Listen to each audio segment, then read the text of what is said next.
Muito bem. Ela inicia a sua abertura, a abertura do livro, assim dizendo: todo e qualquer trabalho de meditação é, na realidade, uma experiência individual. Ela afirma: é, na realidade, uma experiência individual. Acredito, portanto, que não seja possível estabelecer regras que possam abranger a todos para um argumento tão sutil e específico. Todavia, comunicar aos outros as próprias experiências serve sempre como estímulo, confronto e esclarecimento. Tendo isso em mente, resolvi escrever este livro, fruto de experiências e reflexões sobre a meditação, tanto individuais como de grupos. Depois de muitos e muitos anos de prática interior, depois de muitos e muitos anos de prática interior. Olha que coisa linda. A pessoa só foi falar a respeito do assunto depois de muito tempo. Não adianta nós nos aventurarmos a falar de determinado assunto que não logramos a experiência suficiente para tanto. Nós vamos deixar muitas coisas em dúvida. O que mais me impressionou, continua ela, no decorrer de todos estes anos de trabalho, foi a contínua repetição de dificuldades e problemas semelhantes em quase todos aqueles que estavam começando. Pela primeira vez, a prática da meditação.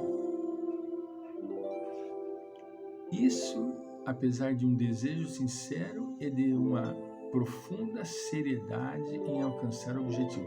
Todos aqueles que tiveram e se aplicaram a fazer uso da meditação, segundo a doutora Matar, encontravam problemas e dificuldades semelhantes. Entende?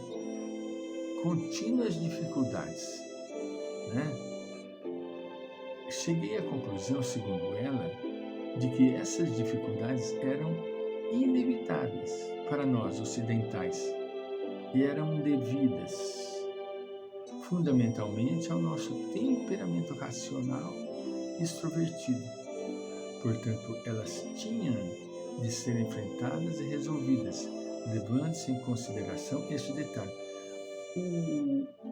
O ocidental, por ser extrovertido e falastrão demais, ele não tem a facilidade e a objetividade de se interiorizar.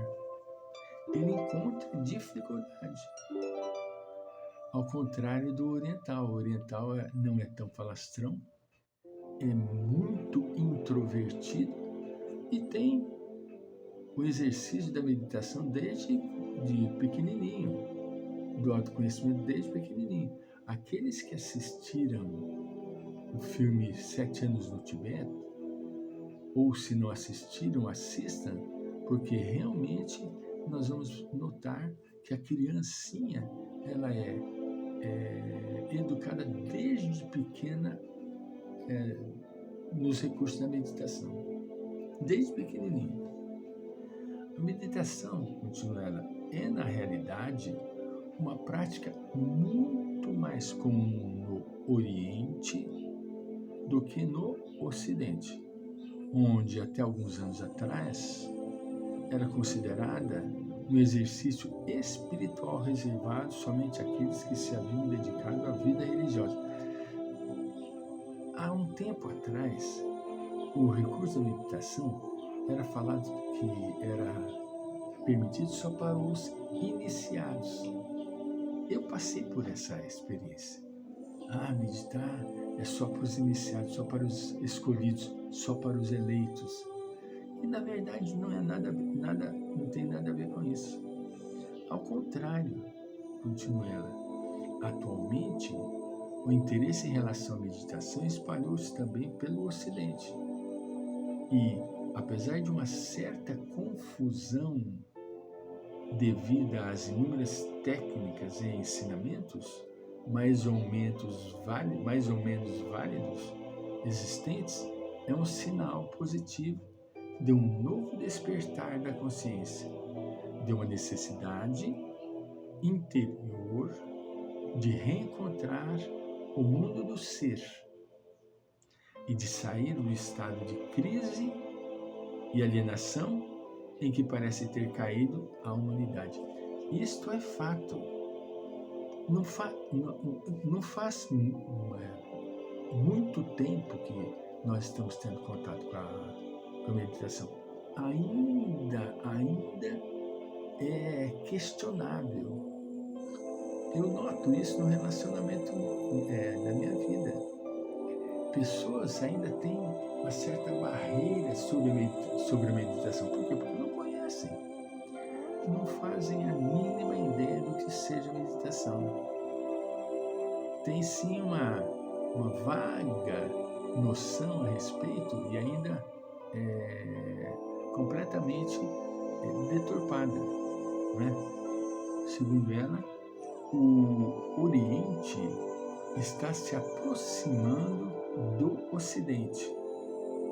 A mentalidade racional, positiva, científica do Ocidente abre-se à modalidade intuitiva, mística, introvertida do Oriente, por uma instintiva necessidade de integração e de complemento. Ele se sente incompleto. Para a completude, para ele se sentir completo e ter encontrado verdadeiramente o significado da sua existência, ele precisa fazer uso da meditação.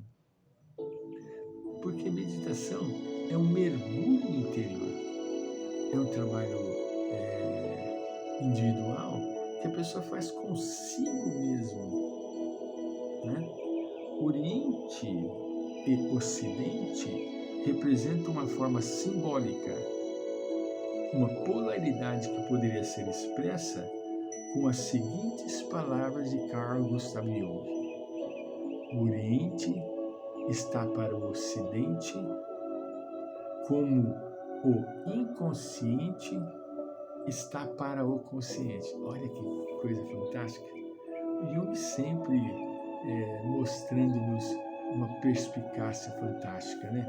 O Oriente está para o Ocidente, assim como o inconsciente está para o consciente. O inconsciente representa o Oriente, o consciente representa o Ocidente, entende?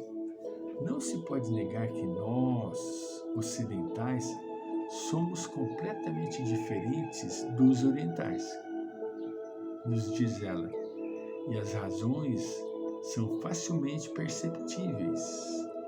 Basta pensar no patrimônio cultural, social e religioso, cujas manifestações e origens são completamente diversas. Essa diversidade, porém, reside, sobretudo, em nosso temperamento, que, como acabei de mencionar, tende à racionalidade, à extroversão, ao ativismo, à receptividade, à reflexão meditativa.